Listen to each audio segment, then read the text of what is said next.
magaalotaa fi biyyoota adda addaa irratti riitiriitiin qopheessa ture. Achiinis riitiriitii Kaanaadaa Torontoo keessatti qopheessuu irratti mucaan dargaggeessi tokko dhufe. Riitiriitii sana irratti hirmaachuuf maallaqa kaffaluu qabdu. Namni maallaqa sana kaffaluu hin dandeenye garuu karaa qophii keenya iskoolaarshiippiitiin dhufuu danda'a. Kanaafis mucaan dargaggeessi namatti tolu kun carraan iskoolaarshiippii isa qaqqabeetu dhufe. Innaa dhufus akkas naan jedhe. Niheel, kanan as dhufe fuula iskoolaarshiippiidhaan. Kanaaf kaffaluuf humna homaa hin qabu. Kaffaluu hin fedhayyuu hin danda'u. Amma maqaa kootiin kan jiru saantima 30 qofaadha. Waa'ee hojiiwwan kee baay'ee dhaga'eera. Kitaabota kees dubbiseera. Kanaaf anaaf wanti qooddu yookaan immoo wanti natti himtu wanti ta'ee jira jedheetu dhufe. Kanaafis ani bitaanatti gallaan isa gaafadhe. Kanaaf waan tokkoyyuu hin qabudhaa kan naan jettu isaanan jedhe. Eeyyee waan tokkoyyuu hin qabu naan jedhe. Dhuguma kee jettaa? Haasaa homaa tokkoyyuu hin beektu hin jedheen. Lakki haasaa taanaan nan beeka. Baay'ee nama qoosudha naan jedhe. Gaarii. Oduu baay'ee gaarii. Kanaaf keessa kee keessatti hubannoon fooyya'aa hin jiru. Gara laafinni fooyya'aan hin jiru. Hiriyyummaan fooyya'aan hin jiru. Qalbeeffannaan fooyya'aan hin jiru. Wanti kun hundumtuu keessa kee hin jiru hin jedheen. Yommuu inni hubachaa deemu wantoota sana keessa isaa keessa akka jiran beekaa dhufe. Kanaaf amma hubannaan isaa isaaf dhufe jechuudha. Kanaaf qophii keenya riitiriitii guyyaa 4 turuu irratti kan gochuu qabdu kanadhaan jedheen. Qalbeeffannaa qabdu tokkoon tokkoon isaa, hubannaa qabdu tokkoon tokkoon isaa, aartii qabdu tokkoon tokkoon isaa, yaada kee tokkoon tokkoon isaa si caala warreen barbaadaniif kenniif. Waan ati sammuu kee keessatti qabatte hunda namoonni hawwan jiru. Namoota sanaaf waan ati qabdu hunda kenniif. Burqaa isaanii ta'e. Guyyoota 4 kanaan wanti gochuu qabdu kanadha. Dabalataanis immoo saantima 30 keessi keessa qabatte namoota 3f qoodii kenni. Gamoo kanaa bahiitii saantima 10 waan isaaf kenniteef nama si galateeffatu barbaadiitii nama sanaaf maallaqa kenni. Achiinis immoo maallaqa kana yommuu kennitu homaa waan isaan fayyadne sitti hin fakkaatiin. Ani ala bulaa waanan tureef sirriitti nan beeka. Saantimni 10 nama ala buluuf baay'eedha. Nama 10 irraa saantima 10 yoo fudhate doolaarra tokko argata. Doolaarra tokko sanaanis suppermaarkeettii keessa galee waan barbaade nyaachuu danda'a. Chiipsis yoo ta'e inni murteessaa nyaachuu isaati. Kanaaf deemii kenniin isaan jedhe. Innis akkana jedhe. Wanti naan jette naaf galeera. Sirriitti naaf galeera jedheetu deema. Anis riitiriitii isaa guyyaa 4 barsiiseen fixe. Gara USS deebi'ee hojiiwwan baay'ee hojjete. Waggaa dhufu deebi'ee gara Kaanaadaatti qophii riitiriitii biraan qopheesse. Achuma Torontoo keessa. Qophii riitiriitii qopheesse irrattis dargaggeessi kun deebi'ee dhufe. Dhugaa kun isiniin jedhe. Wanti hin beeku tokko illee hin jiru. Isa akka ta'e hin beekne. Rifeensa isaa muratee ture. Suufii sirrii isaatiin hodhame uffatee ture. Gara gadiis gadi bu'ee luka isaa yommuu ilaalu kophee xaaliyaanitti oomishame kophee Farigaamos ture. Kopheen sunis gabaa irratti doolaara 340. Amma gatii uffannaa isaaf baasee ilaaluuf osoo hin taane jijjiirama akkamiirra akka ture dubbachuu waan barbaadeef.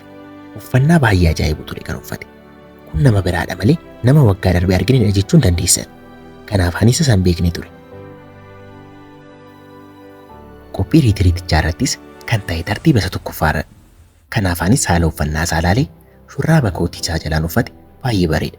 Utuun kan akka keetii qabaadheen jedheen qoosaan ture. Dabalataanis kutaan sun akka ho'uuf qophicha jalqabu kun dura jira miti daawwattootaan bohaarsuu barbaadeen jechuudha. Innis shurraaba sana baasetu akka ati fudhattuuf nan barbaada naan jedhe. Lakki qoosaan jira. Ani callisee xabaafan siin jedheen jedheen. Innis gonkumaan ta'u akka ati qabattuufan barbaada. Akka ati fudhattuun barbaada. Saayizii tokkodha kanaaf rakkina hin qabu naan jedhe. Ani naheen ture. Shurraaba doolaara 700 ta'a. Achiinis gaaffiin isa gaafadhe. Maaliif garuu kan kana naaf kennite? Innis akkana jedhe deebise. Ati waan naaf kenniteefidha. Anis deebisee kanan siif kennu. Nan yaadattu hubadhu na ilaalimee naan jedhe. Anis yerichatti bitaanatti galeera. Eenyudhaan jedheen. Innis waggaa darbe waan tokko hin qabu jedhee mucaa isa dhufedhaan naan jedhe. Battalumatti mucaan sun sammuu koorraa dhufe. Maaltu si tuqe? Akkamittidha kan akkasitti jijjiiramteen jedheen. Innis akkas naan jedhe. Barumsa kee fudhadheen hojii irra oolche. Mucaa baay'ee kofalchiisaa ture. Hawwatamummaa fi kofalchiisaa ta'uusaa fayyadamee biizinasii riil isteetii irratti akka hojjetaa gurgurtaatti seena. Achiinis yeroo muraasa booda gara gurgurtaa konkolaataatti seena. Isa kanadha sirriitti kan bu'aa naaf qabudha jedhee gara konkolaataatti seena. Hawwataa ta'uusaa fayyadamee, kofalchiisaa ta'uusaa fayyadamee fi waliigalaa ta'uusaa fayyadamee hojii sana keessa sirriitti milkaa'eef konkolaataan inni gurgurreen ture. Namni kamiyyuu isaan diduu hin danda'u ture. Kanaafis dhuma waggichaa irratti qabeenya dhuunfaasaa jedhu kuufatee jechuudha. Gaarummaan jireenyaa miila isaa irratti kufuudhaanaan filannoo biraan qabdu ture. Wanti gaariin hundumtuu isaaf mudachaa ture. Maaliif jettanii immoo isa gaafachuu dandeessu. Inni herichatti wanta qabu tokkoon isaa dabarsee waan kenneef qoosaa ni danda'a ture. Namootaan kufalchiisa, hawwataadhaas, namoota baay'eefis hiriyaa ta'a. Wanta qabu hundumaa namootaaf kennaa yommuu dhufu uumaanis argeetu nama cimaa kana gochuu kan qabdu jedhee wantoota gaarii jireenyarra jiran hunda isaanii eebbise. Akkasittis jiraachaa gara kaayyoo jireenyaa ani isaan jedhetti seene jechuudha. Neel dhugaa kun sin jedhe amma wantoota akkanaaf hojjechaa hin jiru. Laphee korraan sin jedhe shurraaba kana waan fudhatteef homaa hin cinqamu. Kanaaf adaraa kee fudhadhu akka ati fudhattu nan barbaada.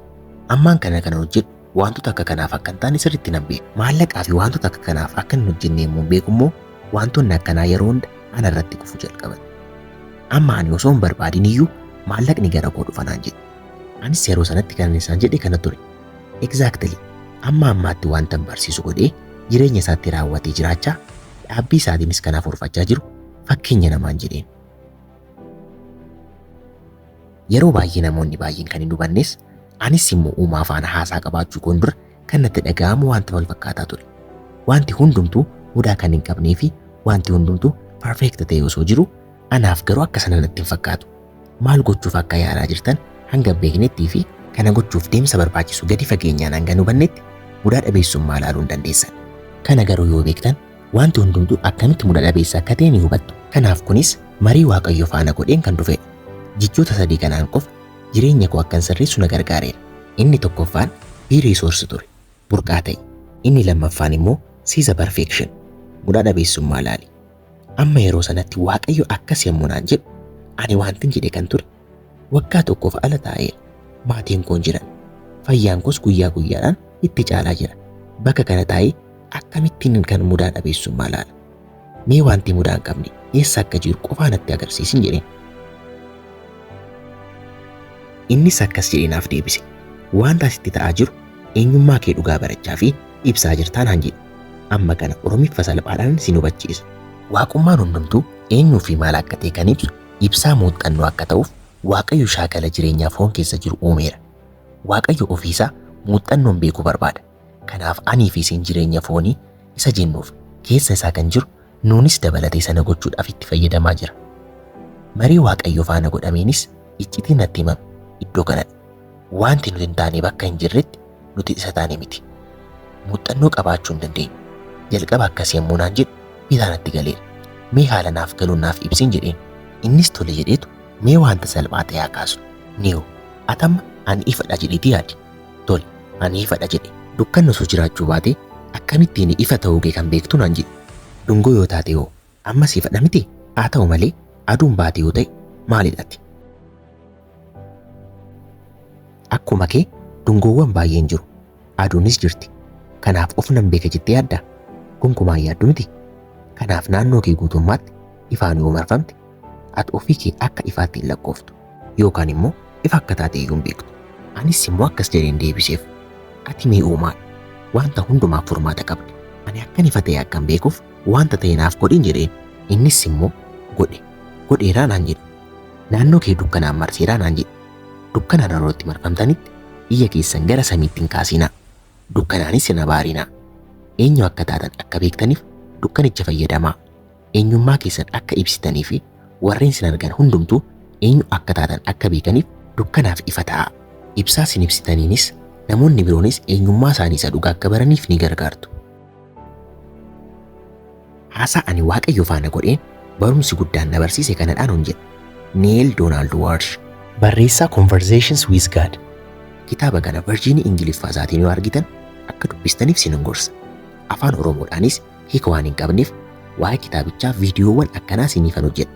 Waan na hordoftaniif galatoomaa nagaatti.